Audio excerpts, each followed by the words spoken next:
ओम शांति। सूक्ष्म शरीर क्या है? ब्रह्मा बाबा सूक्ष्म शरीर में अभी भी हैं। सूक्ष्म रूप अर्थात प्रकाश का शरीर।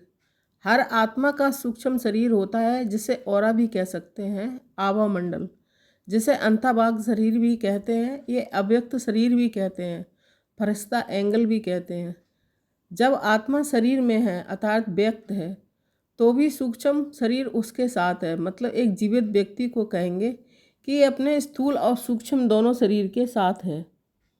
और आत्मा जब स्थूल शरीर छोड़ती है, जिसे मृत्यु कहते हैं, तब वह सिर्फ अपने सूक्ष्म शरीर के साथ है और वह इसी शरीर से सेकंड में दुनिया एक कोने से दूसरे कोने में पहुंच जाती है। इसलिए इसी अंतर्भाग शरीर कहते हैं। आत्मा की स्पीड रॉकेट से भी तेज है।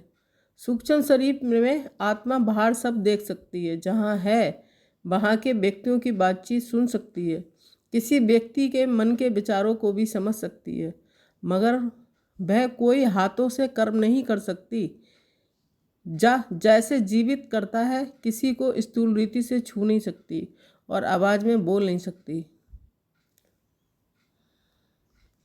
ब्रह्मा कुमारी संस्था ने फाउंडर ब्रह्मा बाबा दादा ने 1959 में स्थूल शरीर छोड़ा, मगर वह पूर्ण आत्मा कोई अगले नए जन्म में नहीं गए।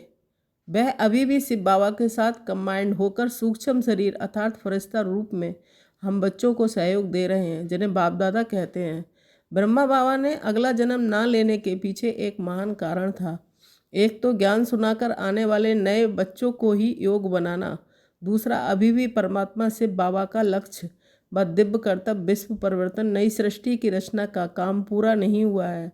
सतयुग की स्थापना का कार्य अभी अंतिम चरण में चल रहा है, जो अव्यक्त ब्रह्मा द्वारा तेज गति से आगे बढ़ रहा है। इसलिए वो हम बच्चों के साथ हैं, सहयोग देने के लिए। परमात्मा संदेश दुनिया के हर कोने कोने तक पहुंचाने के कार्य को तेजी से आगे बढ़ाने के लिए अव्यक्त रूप सूक्ष्म रूप में है, सूक्ष्म वतन में है। इसलिए कहते हैं कि वह शिव के संदेश साकार मुरली सुनाने के निमित्त बने हुए ब्रह्मा बाबा अभी फरिश्ता रूप में देवदूत हैं।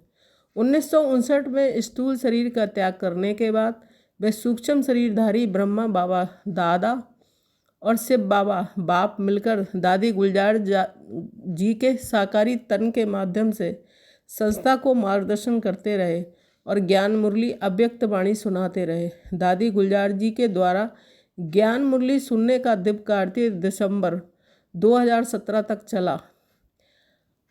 अब हम सब जो सुन रहे हैं, बस सारी साकार मुरली और अव्यक्त वाणी रिवाइज हो रही हैं। ओम शांति।